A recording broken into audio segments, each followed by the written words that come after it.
अपने शो के जरिए हम उत्तराखंड प्रदेश से जुड़ी समस्याओं को प्रमुखता से अपने दर्शकों के सामने रखते हैं। लेकिन आज प्रदेश की खबरों पर आने से पहले उस खबर की बात करना पहले जरूरी है जिसने पूरे देश को झकझोर कर रख दिया है। इस घटना ने देश के हर हिस्से के साथ ही उत्तराखंड के लोगों के मन को भी गंभीर पीड़ा दी है। पहली बार इस विभत्स घटना पर पक्ष और विपक्ष एक मत हो आतंकियों के सर्वनाश को लेकर प्रतिबद्ध दिखाई दे रहे हैं, मगर इस घटना ने कई सवाल भी अपने पीछे छोड़ दिए हैं जिन पर बात करना बेहद जरूरी है। आखिर देश की सुरक्षा का सवाल है। फिर हमारे प्रदेश की आजीविका पर भी कुछ बातें हैं जो बेहद महत्वपूर्ण हैं।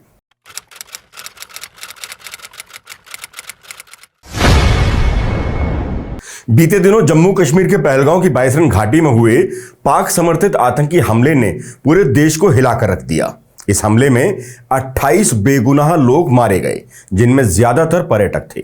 जानकारी के मुताबिक इसी आतंकी हमले में 20 से ज्यादा लोग घायल भी हुए हैं।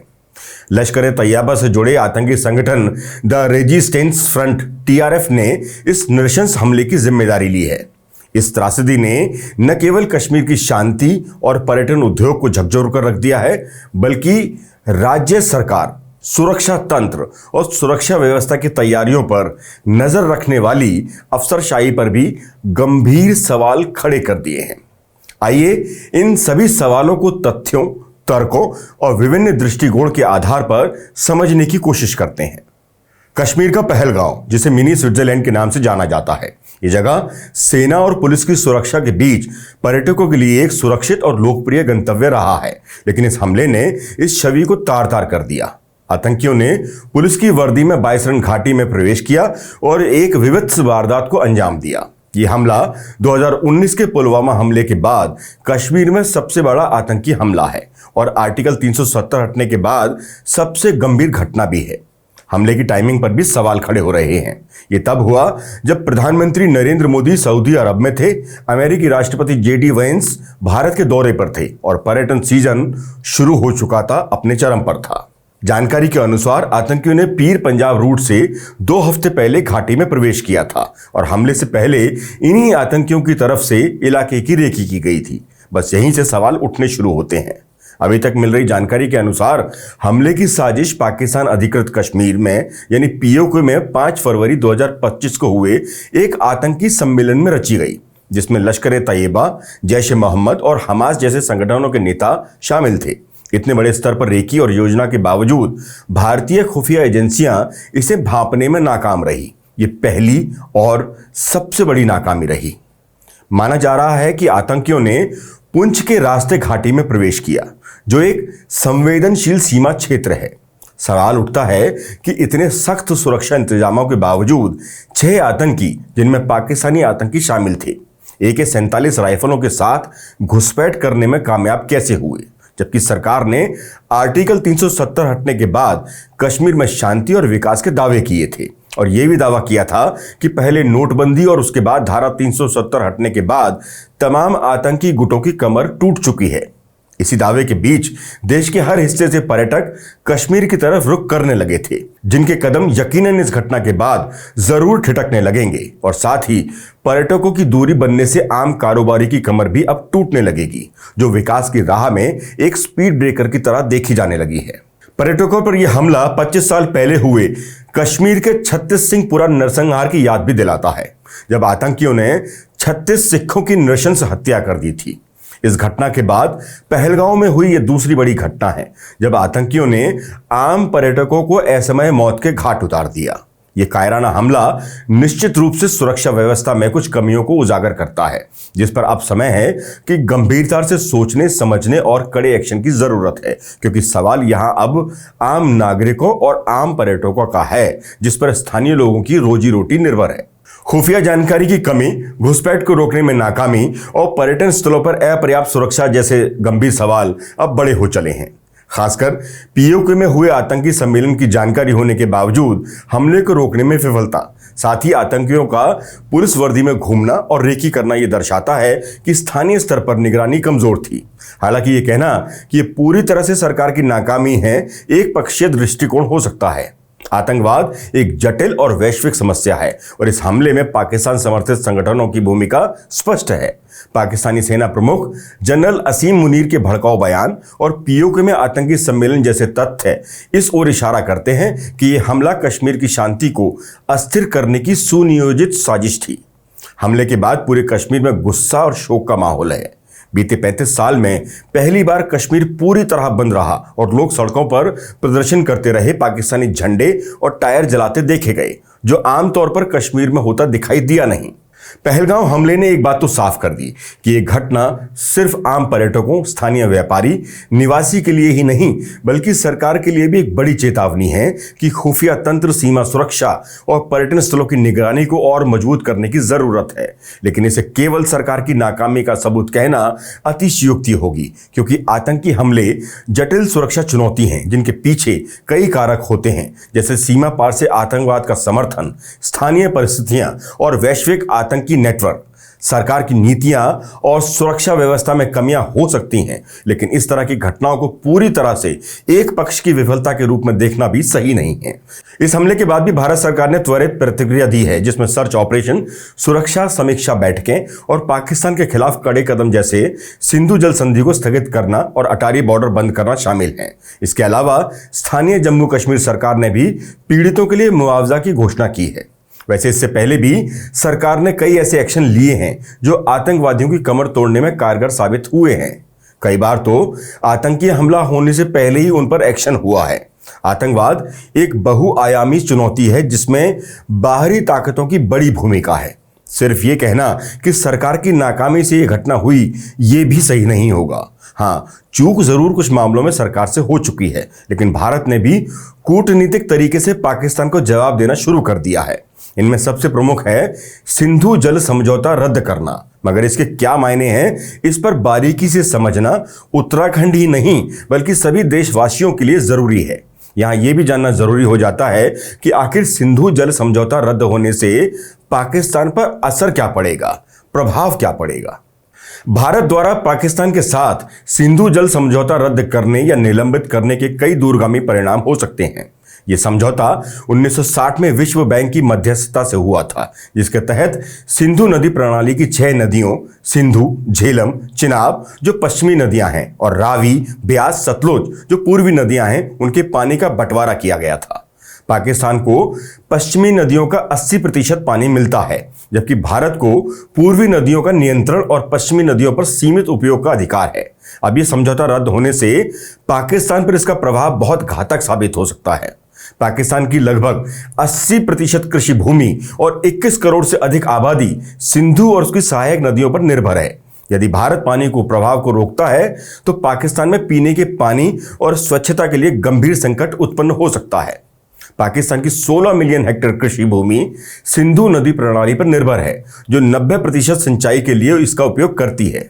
पानी की कमी से गेहूं, चावल और कपास जैसी प्रमुख फसलों की पैदावार घट सकती है, जिससे खाद्य सुरक्षा खतरे में पड़ सकती है। पाकिस्तान में गेहूं की बुवाई जैसे महत्वपूर्ण समय पर पानी की कमी से फसल चक्र बाधित हो सकता है, जिससे खाद्य कीमतों में वृद्धि और किसानों की आजीविका पर असर पड़ेगा। कृषि पाकिस्तान की जीडीपी में 25% योगदान देती है। पानी की कमी से खाद्य उत्पादन में कमी, बेरोजगारी और आर्थिक स्थिरता बढ़ सकती है। जल विद्युत परियोजनाएं जैसे तरबेला और मंगला बांध प्रभावित होंगे, जिससे ऊर्जा संकट गहरा सकता है। समझौते को निलंबित करना भारत के लिए एक रणनीतिक कदम है, विशेष रूप से आतंकवाद के खिलाफ जवाबी कार्रवाई के रूप में यह पाकिस्तान पर दबाव डालने का एक प्रभावी तरीका हो सकता है। हालांकि भारत ये करने में कितना कामयाब हो पाएगा ये देखना होगा, क्योंकि समझौते को एक तरफा निलंबित करना अंतर्राष्ट्रीय कानून के तहत विवादास्पद हो सकता है। वियना संधि की धारा 62 के तहत भारत ये तर्क दे सकता है कि पाकिस्तान द्वारा समर्थित आतंकवाद मूलभूत परिस्थितियों में बदलाव है, लेकिन भारत को विश्व बैंक या अंतर्राष्ट्रीय मध्यस्थता न्यायालय में चुनौतियों का सामना करना पड़ सकता है। पाकिस्तान विश्व बैंक या संयुक्त राष्ट्र में इस मुद्दे को उठा सकता है, जिससे भारत पर कूटनीतिक दबाव बढ़ सकता है। पाकिस्तान हेग की मध्यस्थता न्यायालय में भारत के फैसले को चुनौती दे सकता है, जैसा कि उसने किशन गंगा परियोजना के मामले में किया था। यहां सवाल यह भी है कि क्या भारत पाकिस्तान का पानी सच में रोक सकता है? तो जवाब है हां, मगर कई पेचीदगियों का सामना करने के साथ। भारत तकनीकी और भौगोलिक दृष्टि से पाकिस्तान को जो जाने वाली कुछ नदियों का पानी है वो रोक सकता है, लेकिन ये प्रक्रिया जटिल है और इसके कई कानूनी, राजनीतिक और व्यवहारिक पहलू हैं। रावी, ब्यास और सतलज नदी, इन पर भारत का पूरा नियंत्रण है और भारत इनका पानी बिना किसी प्रतिबंध के उपयोग कर सकता है। भारत पूर्व में भी रावी नदी का पानी रोकने के लिए कदम उठा चुका है। उदाहरण के लिए 2024 में शाहपुर कंडी बैराज के पूरा होने के बाद रावी का पानी पाकिस्तान की ओर जाने के बजाय जम्मू कश्मीर और पंजाब में उपयोग हो रहा है। इससे जम्मू कश्मीर को 1150 क्यूसेक अतिरिक्त पानी मिल रहा है। सिंधु, झेलम और चिनाब नदियां भारत से होकर पाकिस्तान जाती हैं। भारत इन नदियों पर बांध बनाकर या जलाशयों का निर्माण करके पानी के प्रवाह को नियंत्रित कर सकता है। हालांकि पूरी तरह रोकना मुश्किल है, क्योंकि भारत के पास अभी इतनी बड़ी जल भंडारण क्षमता नहीं है कि वो इन नदियों के पूरे प्रवाह को रोक सके। बड़े बांध बनाने में समय और संसाधन लगते हैं। इन नदियों का प्रवाह इतना विशाल है कि इसे पूरी तरह रोकना तकनीकी रूप से बेहद चुनौतीपूर्ण है। कुल मिलाकर सिंधु जल समझौते का निलंबन पाकिस्तान के लिए तत्काल और दीर्घकालिक संकट पैदा कर सकता है, विशेष रूप से जल, कृषि और आर्थिक क्षेत्रों में। भारत के लिए एक शक्तिशाली रणनीतिक कदम है, लेकिन इसके साथ अंतर्राष्ट्रीय और क्षेत्रीय जोखिम भी जुड़े हैं। दोनों देशों के बीच तनाव बढ़ने की संभावना है।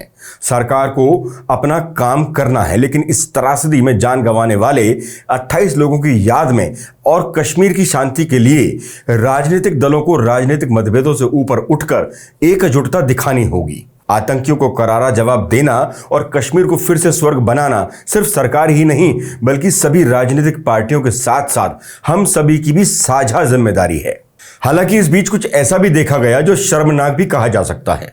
कश्मीर में आई इस मुश्किल घड़ी में कुछ लोग आपदा में अवसर ढूंढने लगे। हमले के बाद कश्मीर में अलग अलग जगह मौजूद पर्यटक इससे डर गए और वो तुरंत ही अपने घर वापस जाना चाहते थे। जहां कश्मीर में गए पर्यटकों में से अधिकतर का यह कहना है कि वहां के स्थानीय लोगों ने उनकी बहुत मदद की है और कईयों ने उनसे पैसे तक नहीं लिए, तो दूसरी तरफ कुछ ऐसे भी रहे जिन्होंने इस विभत्स घटना को अवसर बनाने में कोई कोर कसर छोड़ी नहीं। चूंकि घटना के बाद तुरंत अपने घर, अपने राज्य में वापस आने वाले पर्यटकों की संख्या अचानक बढ़ गई। ऐसे में कश्मीर से एयरलाइंस ने मदद का हाथ बढ़ाने की बजाय अपनी उड़ान का किराया 4 गुना तक बढ़ा दिया। कई यात्रियों ने सोशल मीडिया पर स्क्रीनशॉट साझा कर बताया कि इस मुश्किल हालात में भी एयरलाइन कंपनियों ने मुनाफा कमाने का कोई मौका छोड़ा नहीं। इन खबरों के बाद सरकार ने जरूर हवाई कंपनियों से ऐसा न करने का आग्रह किया होगा, लेकिन इससे यह साबित होता है बड़ा मुनाफा कमाने के लिए कंपनियां आपदा में भी अवसर ढूंढने लगती हैं, जो निहायत ही एक खराब दृष्टिकोण दर्शाता है। हम खुद भी भारत सरकार से अनुरोध करते हैं कि ऐसे लोगों पर कड़ी कार्रवाई करने की जरूरत है, ताकि वो फिर किसी ऐसी आपदा की घड़ी को अवसर में तब्दील करने के बारे में सोचने से पहले भी 1000 बार सोचें। ऐसा नहीं है कि अवसर सिर्फ आपदा में ही ढूंढा जाता है, बल्कि राजनीति में भी अवसर ढूंढने वालों की कमी नहीं है। उत्तराखंड की राजनीति में भी कुछ ऐसा ही देखने को मिल रहा है, जहां भाजपा के कई नेता भी अब अवसर ढूंढ रहे हैं, लेकिन उन पर कांग्रेस गोत्र हावी हो चुका है। एक तरफ भाजपा कांग्रेस मुक्त भारत करने का नारा देकर अपनी रणनीति तैयार करती है, तो दूसरी तरफ उत्तराखंड प्रदेश की भारतीय जनता पार्टी कांग्रेस युक्त होती जा रही है। जिस तरह से कांग्रेस के नेताओं का पार्टी में शामिल होना जारी है, वो भाजपा वालों की भी चिंता बढ़ा रहा है। उत्तराखंड में तो बिना कांग्रेस के सरकार चलाना भी भाजपा के लिए मुश्किल टास्क लगता है। भाजपा जानती है कि बिना कांग्रेसी गोत्र के उसका सत्ता में बने रहना आसान काम नहीं है। यही वजह है कि भारी बहुमत की भाजपा सरकार और त्रिवेंद्र से लेकर अब धाबी कैबिनेट तक में भी कांग्रेसी गोत्र का जलवा जलाल बरकरार है। हालात धामी कैबिनेट की आज की तारीख में ऐसी है कि भाजपा गोत्र अल्पमत में है। भाजपा प्रदेश अध्यक्ष ने नवरात्र में कैबिनेट विस्तार की बात जोर शोर से कही थी, लेकिन पार्टी नेतृत्व की चुप्पी ने भाजपा नेताओं के कैबिनेट विस्तार के कयासों पर पानी फेर दिया। उत्तराखंड की भाजपा सरकार के ताजा तरीन सूरताल ये हैं कि मंत्रियों के 5 पद खाली हैं। धामी कैबिनेट में कांग्रेस के 4 और भाजपा के 2 मंत्री वर्तमान समय में मौजूद हैं, जिससे यह जरूर प्रतीत हो रहा है कि भले एक बड़े मैंडेट के साथ भाजपा की सरकार प्रदेश में विद्यमान है, लेकिन उस सरकार को चलाने वाले ज्यादातर मंत्री कांग्रेसी गोत्र के हैं। अब तो दबी जुबान में भाजपा नेताओं ने यह तक कहना शुरू कर दिया है कि हमारी तो सरकार ही कांग्रेस गोत्र से चल रही है। हाँ, दरी बिछाने और झंडा उठाने के लिए हम भाजपाई जरूर मौजूद हैं। इससे पूर्व में भी 2017 की त्रिवेंद्र सरकार में कांग्रेसी गोत्र के बड़े नाम यशपाल आर्य और हरक सिंह रावत भी भाजपा कैबिनेट की शोभा बढ़ाते रहे। इन्हें 2016 में कांग्रेस की हरीश रावत सरकार गिराने का भारी इनाम मिला था। हालांकि 2022 के विधानसभा चुनाव से पूर्व आर्य और हरक ने कांग्रेस में वापसी की। यह अलग बात है कि कई कांग्रेसियों के मंत्री बनने से भाजपा कैंप में हमेशा नाराजगी का माहौल बना रहा। दोनों गोत्रों के नेताओं के बीच एक विभाजक रेखा आज भी बदस्तूर दिखती रही है। बीते 2 साल में भाजपा खेमे के 2 मंत्री कम हो गए और अब रह गए सिर्फ गणेश जोशी और धन सिंह रावत। ऐसे में सीधा गणित यह है कि कांग्रेस के 4 और भाजपा के रह गए सिर्फ 2 मंत्री, तो कांग्रेसी गोत्र का पल्ला भारी है। मौजूदा समय में धामी कैबिनेट भारी असंतुलन के झूले में झूल रही है। कांग्रेसी गोत्र को तवज्जो देना भाजपा हाईकमान की लगातार मजबूरी बनी हुई है। आज की तारीख में यही राजनीतिक मजबूरी अंदरूनी नाराजगी की मुख्य वजह भी बनती दिखाई दे रही है। क्षेत्रीय, जातिगत व दलीय राजनीतिक गोत्र असंतुलन से कई दावेदारों के साथ नाइंसाफी की चर्चा भी सरगर्म है। ऐसे में भाजपाइयों को हाईकमान से इंसाफ की उम्मीद है और इसी इंसाफ की खातिर तमाम भाजपाई कतार में अपनी बारी के इंतजार में लगातार दिल्ली की तरफ टकटकी लगाए देख रहे हैं। इंतजार से याद आए कि इस प्रदेश के साथ साथ लाखों लोगों को चारधाम यात्रा शुरू होने का इंतजार है, लेकिन लगता है उत्तराखंड का परिवहन विभाग किसी और ही इंतजार में बैठा है। दरअसल उत्तराखंड में चारधाम यात्रा शुरू होने ही वाली है, जिसको लेकर तैयारियां भी जोरों पर चल रही हैं। चारधाम यात्रा जो हर साल लाखों श्रद्धालुओं को अपनी तरफ आकर्षित करती है, लेकिन परिवहन विभाग के 2 परस्पर विरोधी फैसलों ने यात्रा की सुरक्षा पर गंभीर सवाल खड़े कर दिए हैं। एक ओर विभाग हादसों को रोकने के लिए नो एक्सीडेंट रिवॉर्ड योजना ला रहा है, तो दूसरी ओर ऐसी बसों को यात्रा मार्ग पर उतारने की तैयारी है जो मानकों के अनुसार नीलाम हो जानी चाहिए थी, लेकिन उनका इस्तेमाल को हरी झंडी देने की तैयारी संबंधित विभाग की तरफ से बदस्तूर जारी है। ये विरोधाभास न केवल विभागीय लापरवाही को दर्शाता है, बल्कि श्रद्धालुओं की सुरक्षा भी खतरे में डालता है। उत्तराखंड परिवहन विभाग ने हादसों को कम करने के लिए नो एक्सीडेंट रिवॉर्ड योजना शुरू करने की घोषणा की है। इसके तहत 0 हादसों वाले ड्राइवरों और कंडक्टरों को प्रोत्साहन दिया जाएगा। साथ ही बसों के इंजन और बैटरी की सुरक्षा के लिए भी प्रोत्साहन योजनाएं प्रस्तावित हैं। ये कदम सकारात्मक है, क्योंकि पिछले कुछ वर्षों में रोडवेज बसों से होने वाले हादसों ने न केवल राजस्व को नुकसान पहुंचाया है, बल्कि कई यात्रियों की जान भी ली है। उदाहरण के लिए 2022 में उत्तराखंड में बस दुर्घटनाओं में 50 से अधिक लोग घायल हुए थे। ऐसी योजनाएं ड्राइवरों को सुरक्षित ड्राइविंग के लिए प्रेरित कर सकती हैं। हालांकि परिवहन विभाग का दूसरा फैसला इस सकारात्मक पहल को बेमानी कर देता है। चारधाम यात्रा के लिए 115 बसों में से 50% से अधिक बसें पर्वतीय मार्गों के लिए अनुपयुक्त हैं। विभागीय सूत्रों के अनुसार गढ़वाल मंडल की 40 से अधिक बसें 8 लाख किलोमीटर से अधिक दूरी तय कर चुकी हैं, जबकि पर्वतीय क्षेत्रों में 6 लाख किलोमीटर से अधिक चली बसों को संचालित करना मानकों के खिलाफ है। ये बसें, जिनमें 2016 और 2019 की 28, 31, 40, 42, 43 और 44 सीरीज की बसें शामिल है, न केवल तकनीकी रूप से कमजोर हैं, बल्कि इनकी बॉडी जर्जर और सीटें अस्वच्छ हैं। ऐसी बसों को नीलाम करने के बजाय ग्रीन कार्ड जारी करना हादसों को सीधे तौर पर न्योता देने जैसा है। ये दोनों फैसले एक दूसरे के पूरक होने के बजाय परस्पर विरोधी हैं। एक ओर विभाग हादसों को रोकने की बात करता है, तो दूसरी ओर ऐसी बसों को संचालित करने की अनुमति देता है जो यांत्रिक रूप से असुरक्षित हैं। ये न केवल श्रद्धालुओं की सुरक्षा के साथ खिलवाड़ है, बल्कि उत्तराखंड की पर्यटन छवि को भी नुकसान पहुंचा सकता है। यदि कोई हादसा होता है तो इसका ठीकरा ड्राइवरों पर फोड़ा जाएगा, जबकि असल जिम्मेदारी विभाग की नीतियों की होनी चाहिए।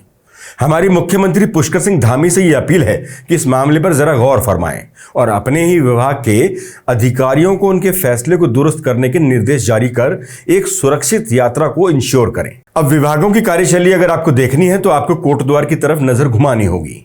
सरकारी सिस्टम की अनदेखी के चलते योजनाओं की बर्बादी का मंजर देखना हो तो कोटद्वार नगर निगम के अंतर्गत कण्वाश्रम स्थित उरेडा की 50-50 किलोवाट की 2 जल विद्युत परियोजनाओं को देखकर इसका अंदाजा आसानी से लगाया जा सकता है। उत्तर प्रदेश शासनकाल में बनी परियोजनाओं को स्वतः संचालित करने के बजाय निजी हाथों में थमा दिया गया और नतीजा करोड़ों की लागत से बनी योजना पर ताले लटक गए। उत्तर प्रदेश शासनकाल में आईआईटी रुड़की के सहयोग से बनी योजनाओं को वर्ष 2000 में राज्य गठन के बाद परियोजना संचालन का जिम्मा उत्तराखंड अक्षय ऊर्जा विकास अभिकरण के पास आ गया। उरेडा ने योजना संचालन का जिम्मा एक निजी एजेंसी को दे दिया। 2003 तक एजेंसी ने योजना का संचालन किया, लेकिन तकनीकी खराबी के कारण 2003 में इन परियोजनाओं से उत्पादन ठप हो गया। सोचिए, तकनीकी खराबी को ठीक करने के बजाय परियोजना पर ही ताला जड़ दिया गया। यह हमारी सरकारी सिस्टम की नाकामी नहीं तो फिर क्या है? मुख्यमंत्री जी से अनुरोध है कि इस पर भी जरा गौर फरमाएं और संबंधित अधिकारियों को कड़ी वाली फटकार लगाएं। इन सब खबरों के बीच स्कूल जाने वाले बच्चों के लिए एक अच्छी खबर भी सामने आई है। बस्तों के बोझ तले दबे नौनिहालों और दिन रात पढ़ाई का प्रेशर झेलने वाले छात्रों के लिए शिक्षा विभाग ने एक फैसला किया है, जो काफी हद तक बच्चों में बढ़ रहे तनाव को कम करने में कारगर साबित हो सकता है। शिक्षा मंत्री धन सिंह रावत ने ऐलान किया है कि प्रदेश के सरकारी और निजी सभी स्कूलों में महीने के अंतिम शनिवार को बस्ते की छुट्टी रहेगी। जी हां, बिल्कुल ठीक सुना आपने, बस्तों की छुट्टी रहेगी, बच्चों की नहीं। मतलब इस दिन कंधे पर भारी भरकम बस्ते की छुट्टी पक्का है। सरकार के इस बस्ता मुक्त दिवस के लिए पिछले काफी समय से आलोचना झेल रहे शिक्षा मंत्री धन सिंह रावत को इस निर्णय के लिए बधाई। शिक्षा मंत्री डॉक्टर धन सिंह रावत के मुताबिक इसी शनिवार से इस व्यवस्था को लागू कर दिया गया है। साथ ही जैसे विदेशों में बच्चे खुशनुमा माहौल में पढ़ते हैं, यहां उत्तराखंड में भी बच्चों के लिए इसी तरह का माहौल तैयार किया जाएगा। पर एक अनुरोध हमारा शिक्षा मंत्री डॉक्टर धन सिंह रावत से भी है कि अपने इस निर्णय के बाद अपने अधिकारियों को भी काबू में रखिएगा, क्योंकि किसी अच्छे निर्णय को कितना अच्छा साबित करना है और कितना बुरा, ये सब अफसरशाही के हाथों में ही ज्यादातर रहता है। ऐसे में कहीं अधिकारी गण आपकी अच्छी उम्मीदों पर खराब वाला पानी ना फेर दें। चलते चलते एक बात और है जो आप सभी साथियों से करना जरूरी है। हम जिस राज्य में रहते हैं वो अधिकतर पर्यटन और तीर्थाटन के भरोसे ही अपनी आर्थिकी, अपनी आजीविका अर्जित करता है। मगर कहते हैं हर जगह कुछ ऐसे लोग जरूर होते हैं जो अच्छे लोगों के कामों और उनके प्रयासों पर बिना देर किए पानी फेर देते हैं, जिसकी वजह से स्थानीय निवासियों और कारोबारियों व्यापारियों पर उसका फर्क पड़ता है। इसलिए हम सभी को चाहिए कि देश विदेश कहीं से भी पर्यटक चारधाम यात्री आए, उनका स्वागत हम दिल खोलकर, बाहें खोलकर, मुस्कुराते हुए करें।